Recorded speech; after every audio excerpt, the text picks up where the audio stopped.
We can make the brain to take a quantum leap as well. However, that is much more difficult because of our rational mind getting supremacy. But the heart is very easily quantum. So we have to find our identity in the heart in order to discover this quantum reality.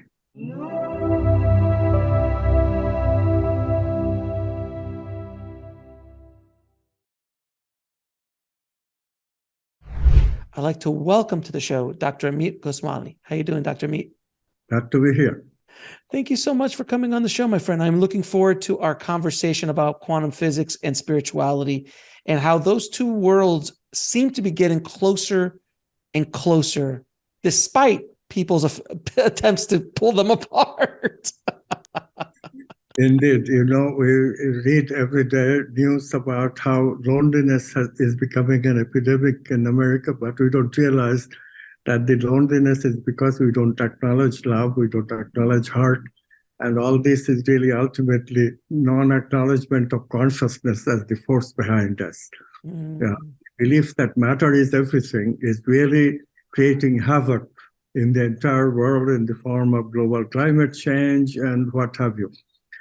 Polarization of politics, but people just have no idea. The intelligentsia just completely denies. Everything is denial. It has to be matter is everything. Well, let me ask you, Dr. Mead, what began your journey of being a renegade quantum physicist? Because that's what exactly you are, is kind of a renegade, because you are connecting quantum physics and spirituality in a field that frowns upon that. Your colleagues, I imagine, frowned upon it when you started to come out publicly like this. What started your journey like this? Well, I was very fortunate to have an intuition that there is a better way of doing physics than people do it. People do it like as if physics does not matter to our life, as if it's all about the objective world, material world. But actually, if physics has to be the basis of all science, including biology and psychology, including us human beings, then physics got to do better than that. So I have a hunch that quantum physics has the answer for that. The hunch based on something that John von Neumann, a great scientist, already pointed out, except that what he suggested, paradoxes could be raised against the way of including consciousness as our personal consciousness. And then one night I was talking with a friend, and during that conversation, the insight came to me that the paradoxes all can go away if we realize that consciousness is the ground of all being and matter exists as possibilities of consciousness to choose from. That's the solution of the quantum paradoxes. It sounds fantastic. So how can you tell me, how do you define consciousness as a relation to quantum physics? Exactly. So quantum physics needs consciousness because the quantum idea that objects are possibility waves, this idea is revolutionary. People try to sidetrack it, and that's called the Copenhagen interaction, and that still controls the mind of many physicists. Try to sidetrack this problem of what does the fact that object is a wave mean.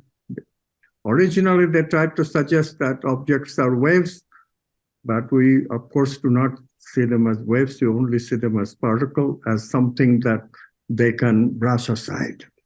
But the fact is, we can never see a single object as a wave. We always see it. When we measure it, we see it as a particle. So how can you brush that aside?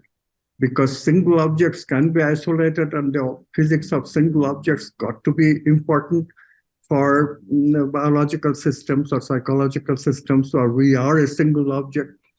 So I was looking at that from that point of view, and then it's obvious.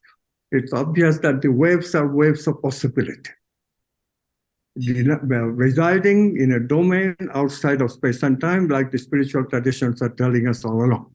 That space-time is not the only domain. There is a domain that transcends space and time. Mm-hmm. They're calling it by names like heaven, and there was a lot of misconception about what heaven contains, and that made it easy for the materialist bias to take place historically. But quantum physics is clearly ruling that out because there is a concept called non-locality, which suggests that objects, quantum objects, if correlated, if they interact coming close together, they can communicate instantly. But instant communication is not allowed in space and time. So the fact that they can communicate instantly suggests that there has to be a domain outside of space and time. And that domain is the domain of potentiality, is the domain that we call consciousness, or unconscious to be more accurate, because there is no experience in that domain.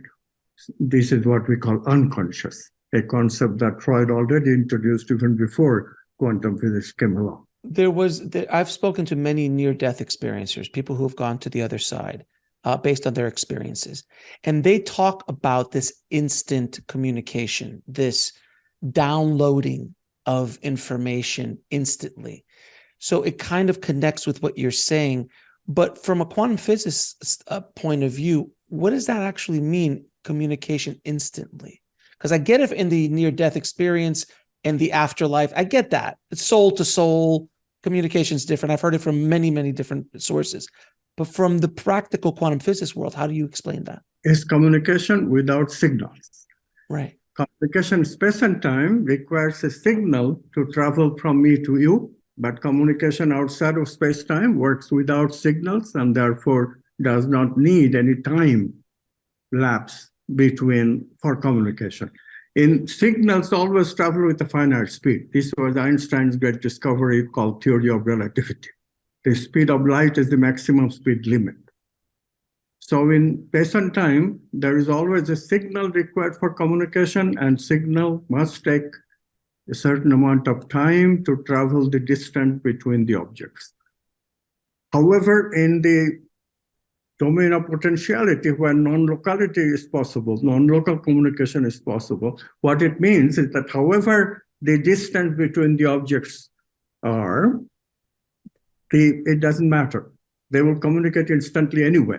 And how that is? Because there is no signal involved.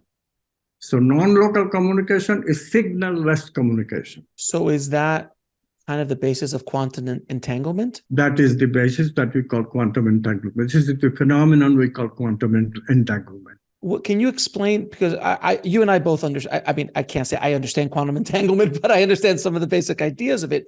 Can you explain it to the layman of what revolutionary, quote unquote, spookiness that Einstein called it, the spooky physics? What is exactly happening, and why is it so revolutionary in the idea of quantum physics and quantum mechanics? The spookiness, Einstein called it spooky because to Einstein, who discovered the theory of relativity, it is imperative that everything occurs in space and time. Einstein could not conceive outside of space and time, and therefore he called such communication spooky. But as soon as you accept that there is an outside of space and time, a domain of potentiality, as we call it, then the spookiness no longer exists, because it's inside space and time where the rule is you cannot exceed speed of light for traveling. Right. But outside of space-time, there is no such rule, and therefore any speed, including infinite speed, is possible. And so communication can occur at infinite speed instantly, is not spooky at all, because the communication is occurring through the domain of potentiality. And otherwise, think of these two objects. They can communicate through space and time. They can also communicate outside of space and time. Because because from what I understand with quantum entanglement, if something happens to a neuron or an electron here, and you put it on the other side of the room, if something happens to it here, it's connected and it instantly happens here. And they kept trying to move it farther and farther away with space and time, essentially. And no matter how far away I think didn't do it out into space or something along those lines, were they able to track it to the point where it's just like, well, this doesn't make any sense anymore in the materialistic sense. This is where you are getting tangled up. Think of the electron as possible electrons. They are the domain of potentiality. And so when we say moving apart further and further, they are potentially moving apart further and further. Neither of the electrons are manifested yet. Okay. Measurement manifests the electrons. But the manifestation will have the sign that they're communicating before manifestation. How? Because whichever way one electron is manifest, the other electron is correlated with that way. The entanglement cannot be denied. For example, we say if an electron is spinning this way, then the other one must be spinning the opposite way. But how does the electron know at a distance without any signal? This is the puzzle that Einsteinian relativity physics cannot answer. It cannot happen in space and time, so it must be happening through this domain of outside of space and time. That's the total answer. The thing that confuses us is that we are still thinking that everything is always in space and time. No, whenever you don't look, objects of quantum physics becomes objects of domain of potentiality. It's so interesting because, again, I'll go back to the near-death experiencers who tell me, I always ask, what's time like there? And they go, there is no time. There is no time. 1 minute here could be 2 weeks there if you want to even try to give it some sort of revelation. We cannot talk about it. We cannot even talk about it because time becomes a potentiality. It's no longer real time like we have in objects in physics. But it makes your head hurt to start thinking about these kind of things because we're based in this kind of space and time realm, if you will.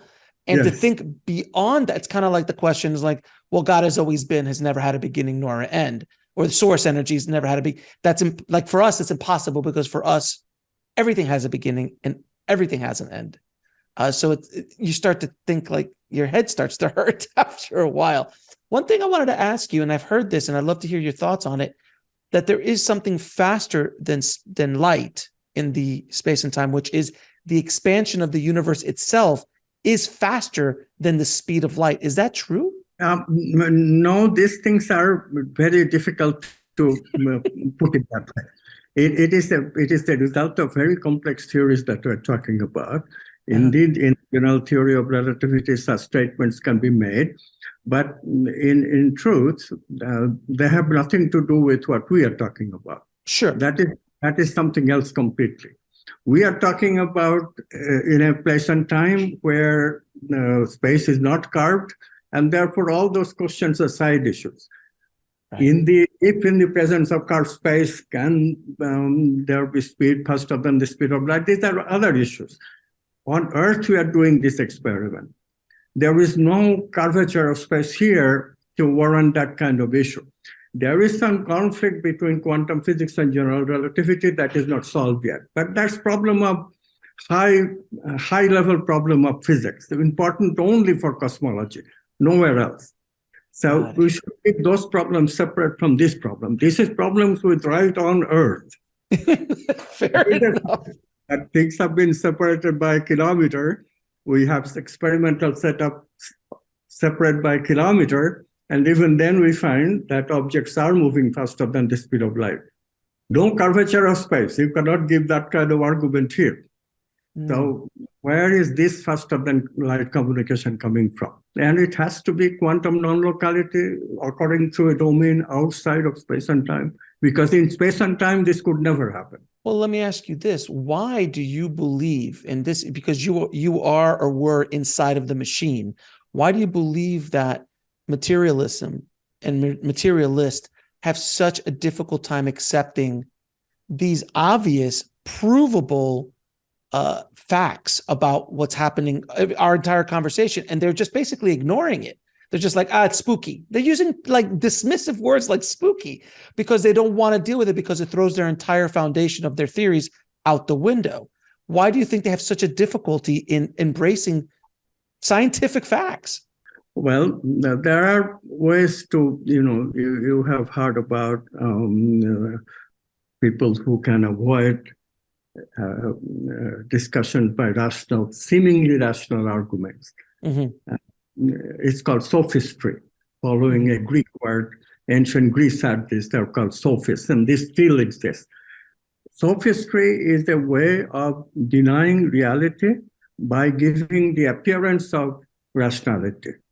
So the appearance of rationality is brought about whenever there is some confusion. There is something that we are not quite sure yet.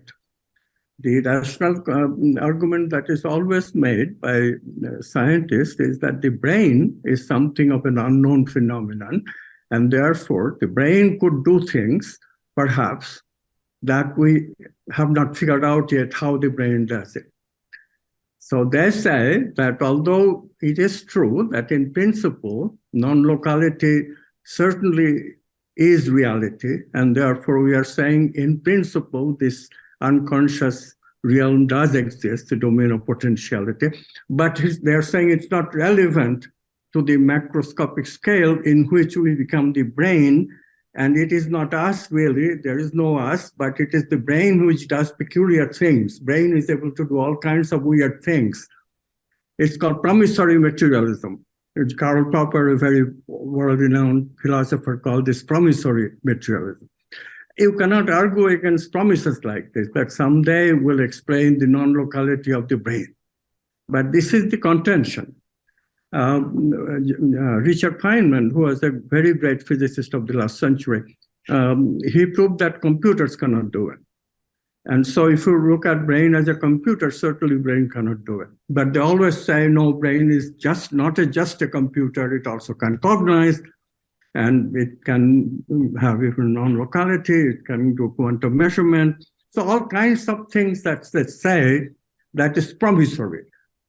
We have enough uncertainty about brain structure to leave a little bit of doubt in everybody's mind, and they take advantage of that. So this is going to continue. I'll tell you the real reason, Alex. It does not take horrendous intelligence to find the real reason. Real reason is that scientists are rational people.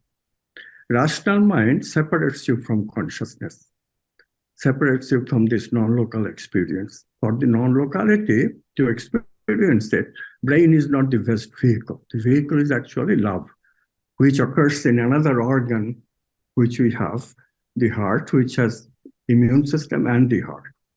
But it is very difficult for intellectuals to experience this expansion of consciousness that we call non-locality directly.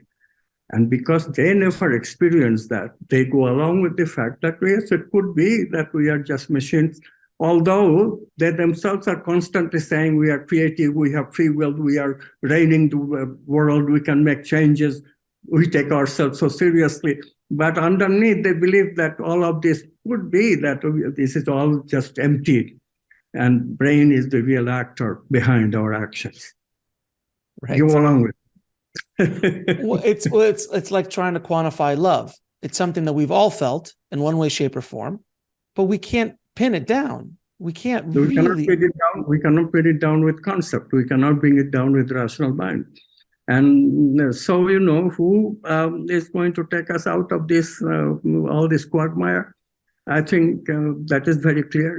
Any seminar that I teach, any courses that Valentina and I, we have a PhD program, master's program for quantum science. What we teach, our students learn, but these materialists will never accept this kind of thing because they will forever be tied by the very constriction that they suffer from. They never experience heart. They never experience love. It is a well-known fact that very few of the rationalists ever have experienced the extent of what we call love. But of course, women do. And what I was going to say, that women flock to our courses, majority, 80%, that come to quantum physics in this way, quantum science, we call it, are women. Interesting. Women feel the heart much better. Of course, there are people like you and me who also feel the heart, but women in general feel the heart much better than men. And this is the saving grace. Yeah, go ahead. So what you're saying about the establishment of the materialists is basically the Galileo effect. Yeah, it is sort of that even before Galileo, the Descartes statement, I think, therefore I am, Therefore, the rational mind is forever attached to the Descartes statement. Although neuroscientists themselves have long refuted Descartes, there is a book, even beautiful book, Descartes' Error. Descartes' error was that he did not recognize emotions. Emotions are part and parcel of human being. So, but that Cartesian thought that we are just, consciousness is just part of rationality thinking, that is the big block. Well, I mean, and we could, you also could debate too that animals do think at a different level, not maybe as sophisticated as we do, but there is consciousness there. There's consciousness as a blade of grass. And we have to clear the language, Alex. I mean, we knew with all this understanding you're using the word thinking. No, animals don't think in a different way. Animals do not think, period. But animals do feel. And feeling is enough for cognition. See, if I feel you directly, either I like the feeling or I dislike the feeling. But is that cognition or not? Is also a cognition. I'm acknowledging I like you, so I embrace you, or I dislike you, I repel you, right? Cognition. So one can cognize with feeling. And this is what typically animals do. It's very clear from their behavior. They either like or dislike. But it's the cognize. A pet is a clear example. They will go to some people. They cognize. I like this. And they will avoid some people. With a cat, it's very clear. Very clear with a cat, and definitely clear with a dog as well, without question. Without question. So let me ask you this idea, and this is where I want to bring it back to spirituality, because this is where I find fascinating the realm of quote unquote past the veil, the other side, where we go after we die. How does is that the idea of multiverses, the idea of other realms? How does that work within the structure of quantum physics, or does it? It's really, again, another red herring, these other universes. Question does not even arise unless we are thinking of very large scale of things. Other universes, by definition, cannot communicate with the universe, this universe, in any kind of way. Right. So the point is that if the other universe situation is just not a part of this dialogue. This dialogue, what is happening is a person's brain is incapacitated, heart has failed, person's brain is not working, there is no brain potential anymore, the EEG is clearly showing 0, right? So consciousness is brain dead. Brain is not evoking consciousness anymore. Person is brain dead. So this person is now coming back after a while when the brain is revived and saying that, oh, I had all these experiences that could not possibly be explained by my past experiences. Those experiences were not in my brain. For example, I experienced myself hovering in the ceiling and looking at my body being operated on. This could not be in my brain already, unless we are already recognizing precognition or something, which scientists don't either. So this is the kind of thing, an on-local experience that is taking place, which cannot take place in a material brain. We already argued through that. Material objects, unless they are communicating through this consciousness, they cannot have non-local experiences. So in this way, near-death kind of phenomena already suggests that something very different than our usual conceptualization is taking place. But you know, materialists always sidestep these issues. I'll give you an example. Recently, Apple News put this worldwide, they do that. They have huge reach. And they were talking about an experiment that has been done, that somebody reporting near death, when they were being revived, brain's parietal lobe, this is the lobe that's slightly in the back from the center. This is frontal, this is parietal. And part of the parietal lobe goes out of action, is suspended in the near-death people. Now that explanation is actually the explanation of why near-death experiences are out of the body experiences. Because what the parietal lobe does, it gives us an identity with the body. It has all the body images that is processed in the parietal lobe. This is well known. This is where our sense of looking at a mirror, we want to get a sense of where we are, an orientation about our body. All that comes from the parietal lobe. So when that is suspended, what happens is that we lose the identity with the physical body, and we identify more with mind and feelings. And that's the out of the body experience. We are no longer identified with the physical body. Mm. And it is true that the parietal lobe, we already have predicted that parietal lobe should be suspended when that experience happens. But to conclude from that, the brain does it. Now we have a brain explanation of near-death experience. This is completely false because there is no brain, this is not a brain explanation of near-death experience, which also involves non-locality. Mm-hmm. That hovering over your own body being operated upon. That cannot be explained by a material brain because material objects can never have non-local experiences by itself without the help of consciousness. Right.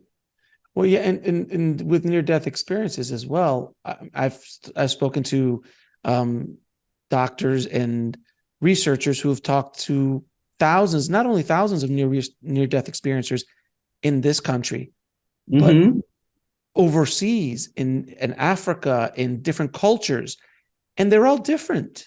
They have similar themes, which is also interesting. How can we all kind of generally go through a life review? There's always generally a council of elders. There's certain elements that are common in many of them. But then when you go to an Aborigine who dies, they're completely different, but have similar themes, but are presented in a different manner. Right. How is, because if it was supposed to be a human thing, then all of us would just go back to the same programming and we're like, okay, we all see the tunnel of light. Okay, we all go down the path, correct? Yes, so this near-death experience, some of the memories come from the humanity's collective memory, called collective unconscious. That's the explanation of why they're similar, but not exactly similar. They're described in terms of different images. The imagery is different, but the idea is the same. For example, you see your kins. That idea is the same. What kins depends on the culture. You see a spiritual teacher. Again, depends on the culture. The Western culture, they would see pictures like Jesus. In Indian culture, they would see gods and goddesses, etc. Shiva, and so forth. So and that makes it very clear that the images themselves that we are seeing is not relevant, but what's behind the images, what they represent, that is the same. So collective unconscious is a concept that Carl Jung developed, that we now have so much evidence that we cannot deny it. The explanation of the similarity. Well, I mean, even the concept of collective unconscious is non-local. It is, yes, of course, it is collective, always non-local. So we were connected people at one time. We were connected before we became rational. Everybody more or less agrees that when we were hunters and gatherers, there was no rational mind. Mind was very physical.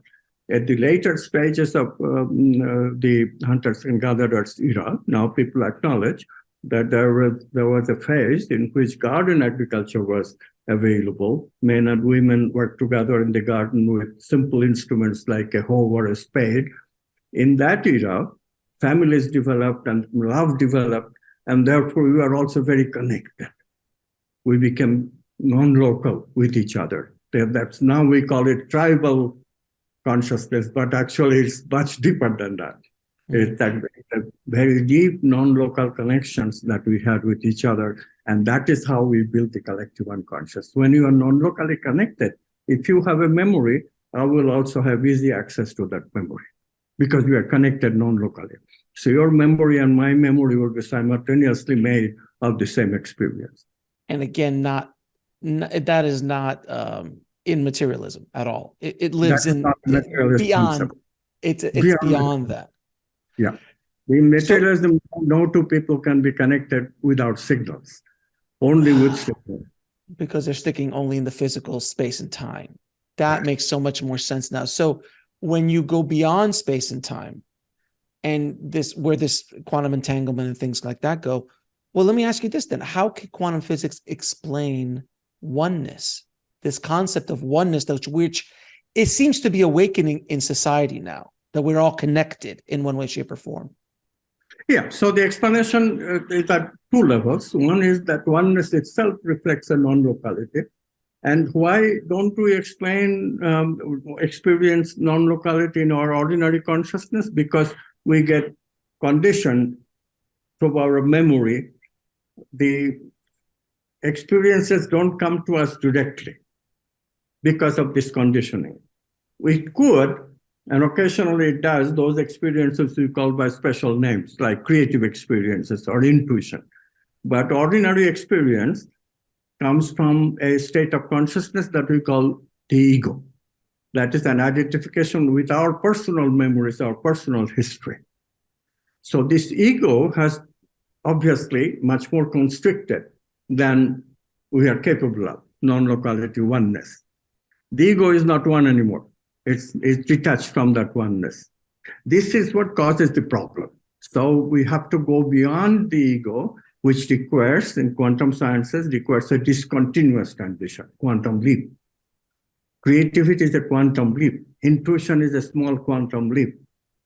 And this is the thing. Quantum leap requires a accepting mind. Quantum leap requires an open mind. And this is what the materialists don't have.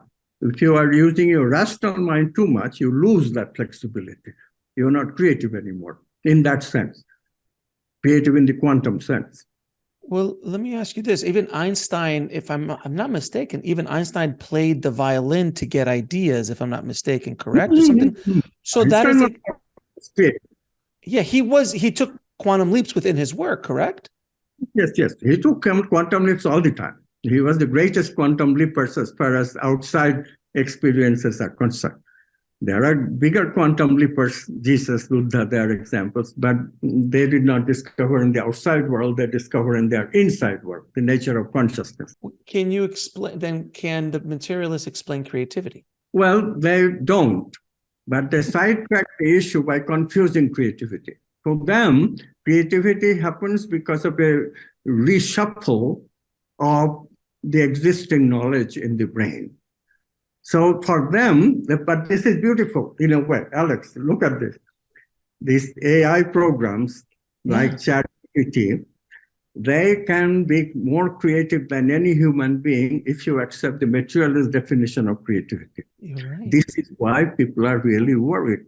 You have seen this got a lot of publicity. Stephen Hawking, before he died, he had this premonition that human beings are going to be overtaken by this AI. He really was super afraid that human beings are dead, they're gone. Machines are bound to take over because machines are much more creative than us. He was also tied to this definition of creativity. Creativity is just an existing reshuffle of all that is known. But a human being cannot possibly access the kind of access that these machines have, these AI programs have already. Mm-hmm. So this is the reason for that fear. But of course, for us, it is very simple. Look, a machine can never be non-local. Therefore, they cannot intuit, they cannot be creative in the quantum sense, they cannot take creative leap to the non-local domain. And therefore, human beings will always be superior to a machine, always be able to do things that a machine cannot do. But the answer lies how we reach this non-local domain most easily. We can reach it through the brain. We can make the brain to take a quantum leap as well. However, that is much more difficult because of our rational mind getting supremacy. But the heart is very easily quantum. So we have to find our identity in the heart in order to discover this quantum reality. And this is the problem. So in a way, realizing that we cannot be superior to the machines is good for us because this is the end of the rational era. If we stay with the rational, machines will take over, no question. So we have to find our intuitive and creative quantum domains in order to retain the supremacy over machines.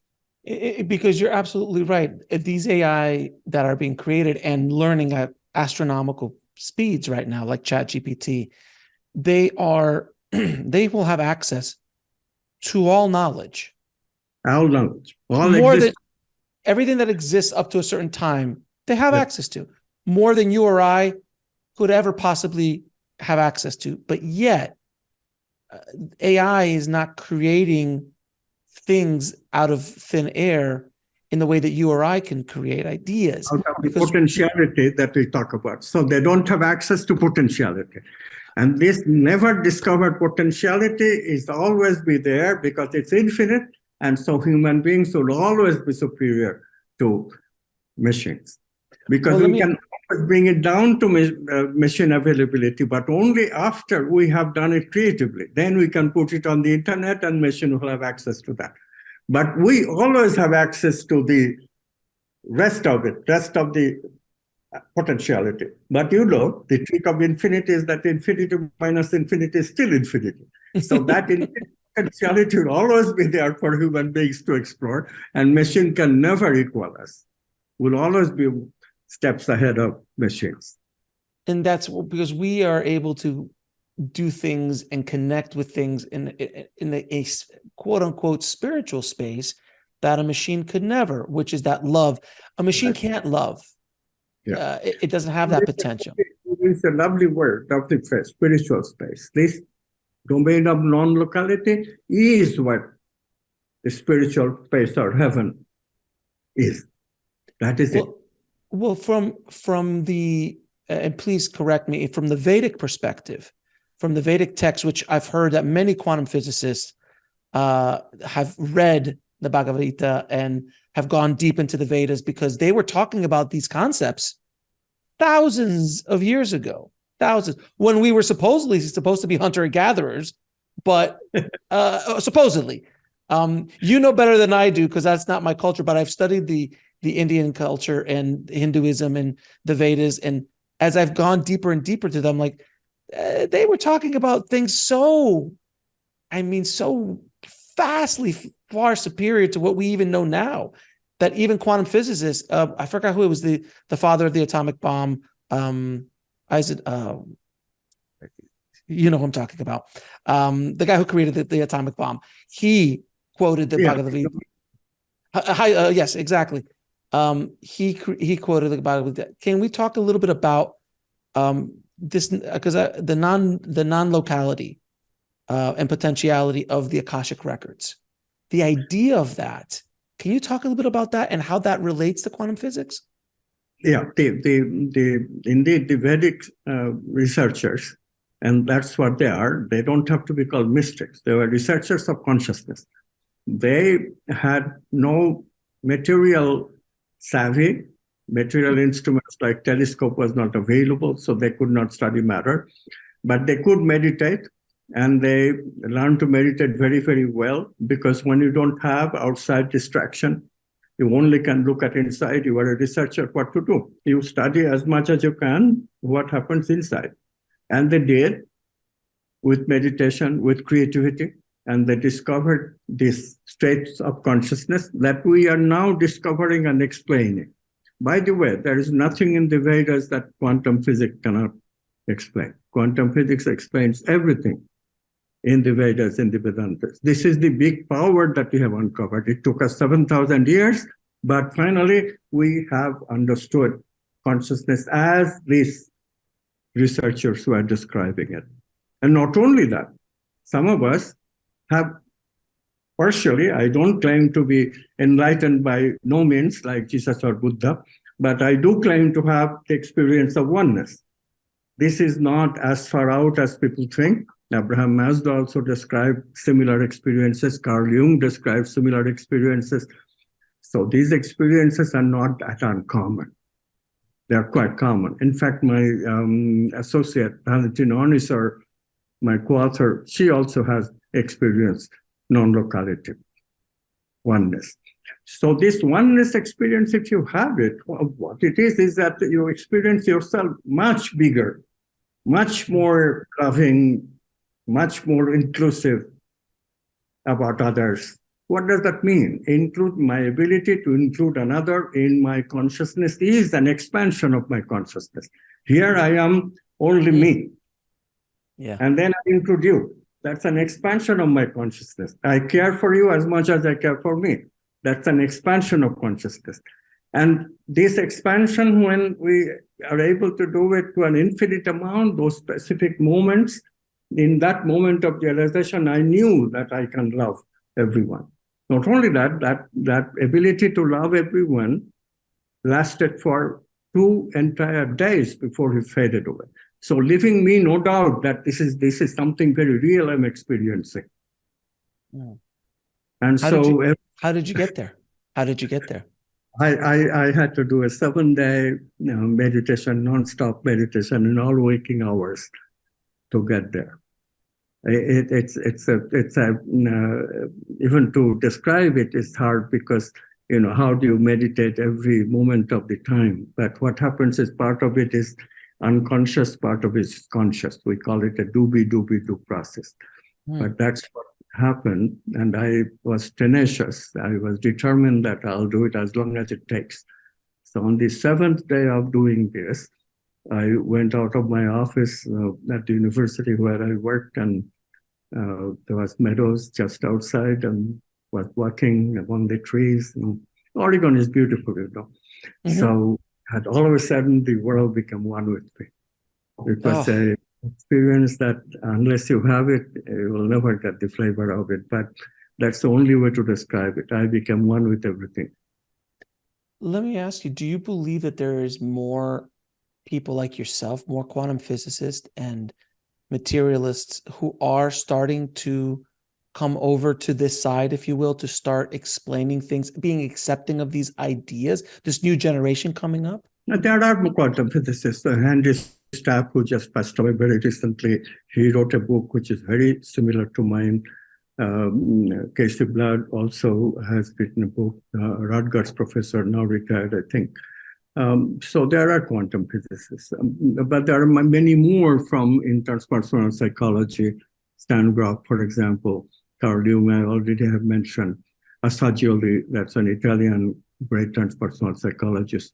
Haridas Chaudhuri, that's another transpersonal psychologist. So there are much more people in psychology and much fewer people in quantum physics that has this kind of experiences. When you have this kind of experiences, by the way, you mentioned near-death, all those near-death people like Raymond Moody, who has researched it, they understand quantum physics perfectly. So for them, it is simpler.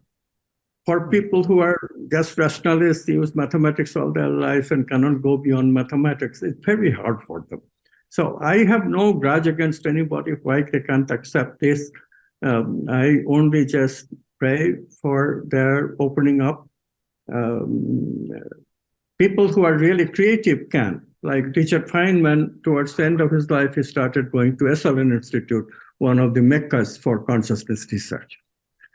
So the two great ones. If Einstein was alive right now, I'm sure he would get into consciousness research. So, but unfortunately, today, people we give Nobel Prize to, they're of a different kind than in the olden days where people really were creative.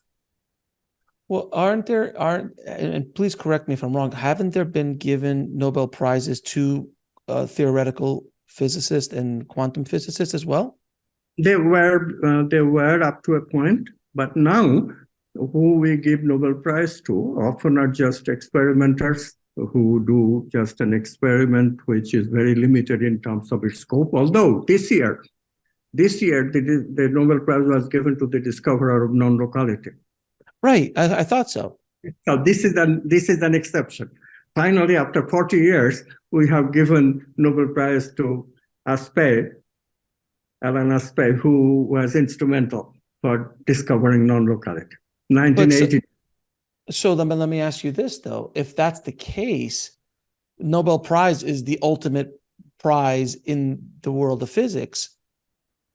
Doesn't that send a signal that it should help? It should help. It should help.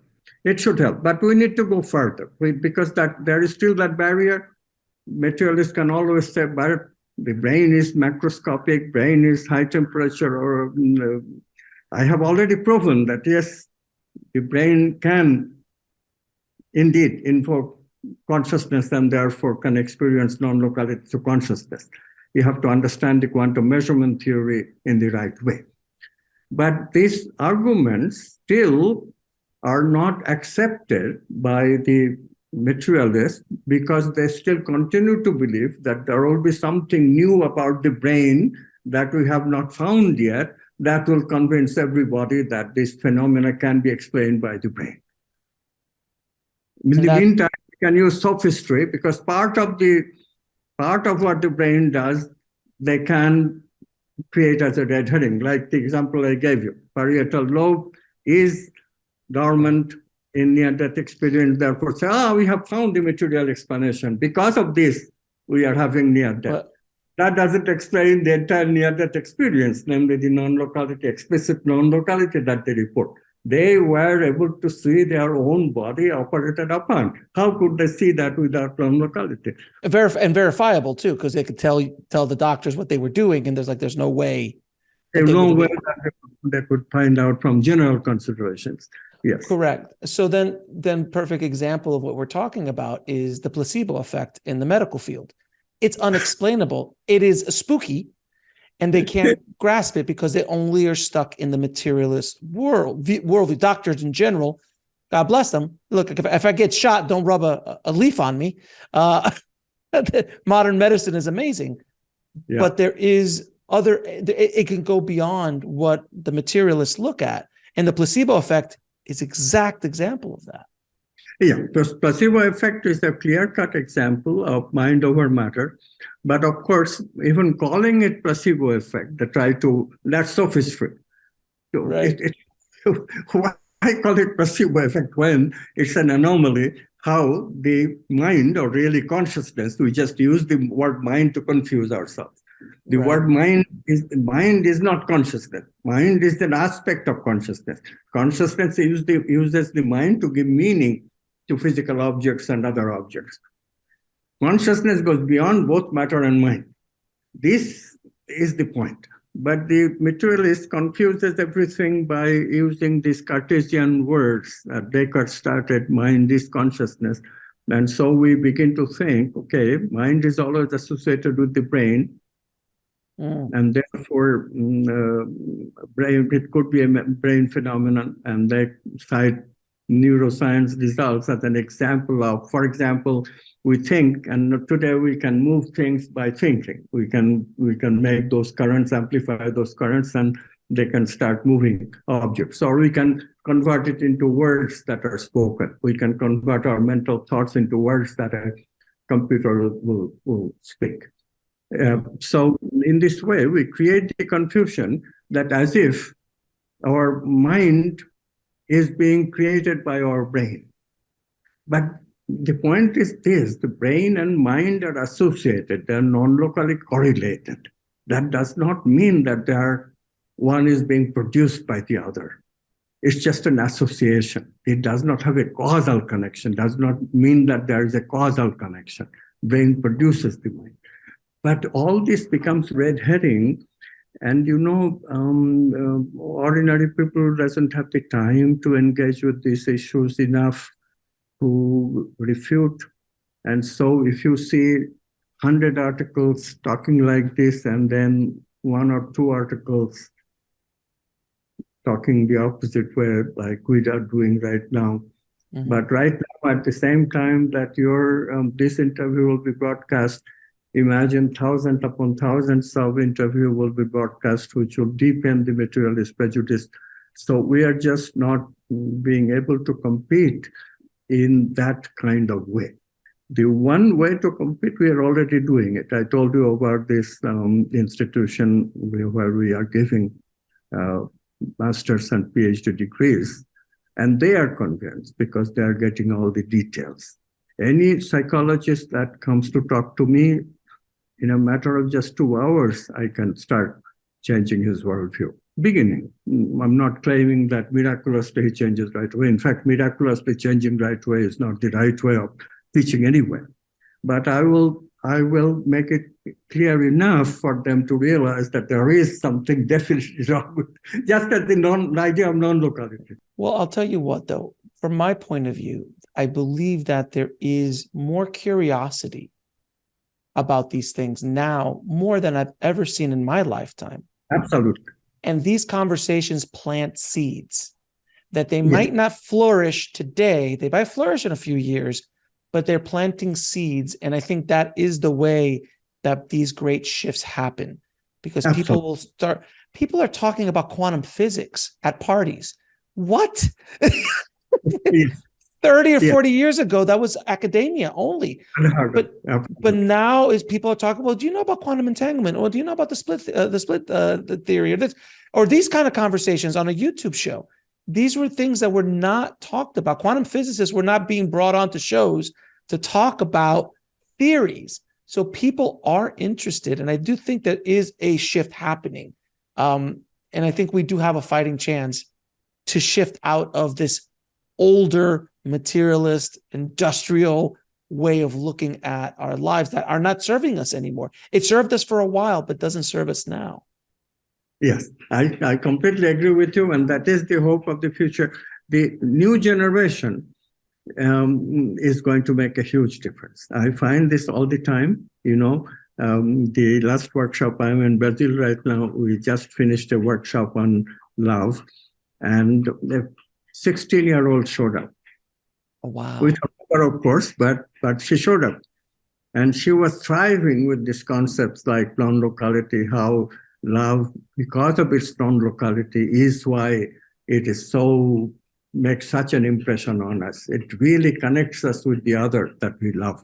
It forever gets rid of the idea that I am isolated.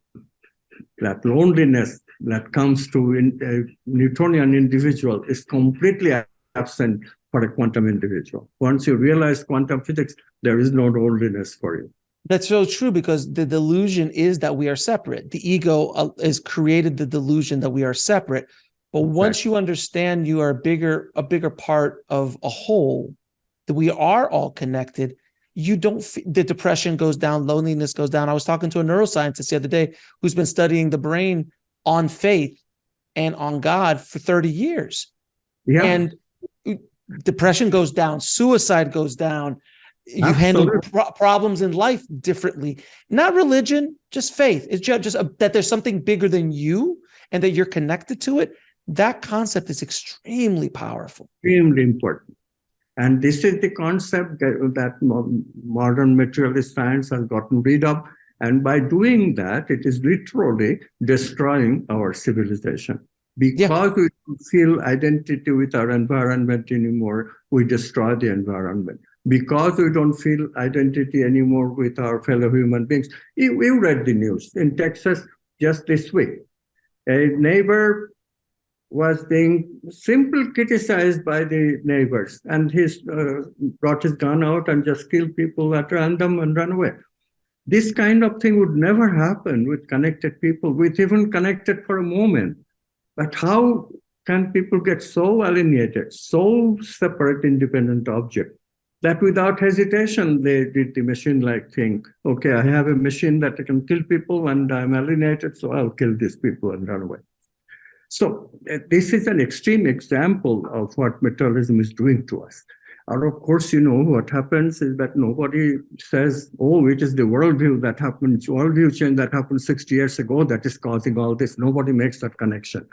And this is our people who do make this connection. Their voices just get lost in the thousands other voices which don't make this connection. But of course, you are also right, because the young people do hear. The young people do see connection.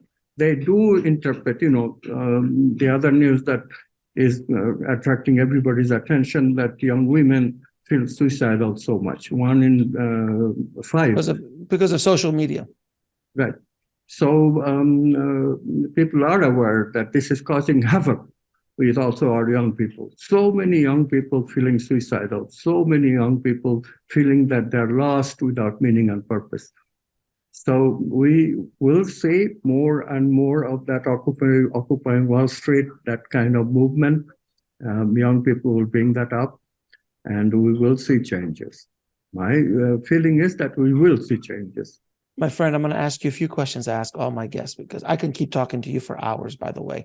This is an endless conversation, to say the least. But these are a few questions I ask all my guests. What is your definition of living a fulfilled life?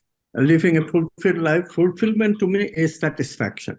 Satisfaction is a kind of happiness and expansion of consciousness. So what we have to do in order to be fulfilled, we have to get that expansion of consciousness experience as frequently as you can during the waking hours.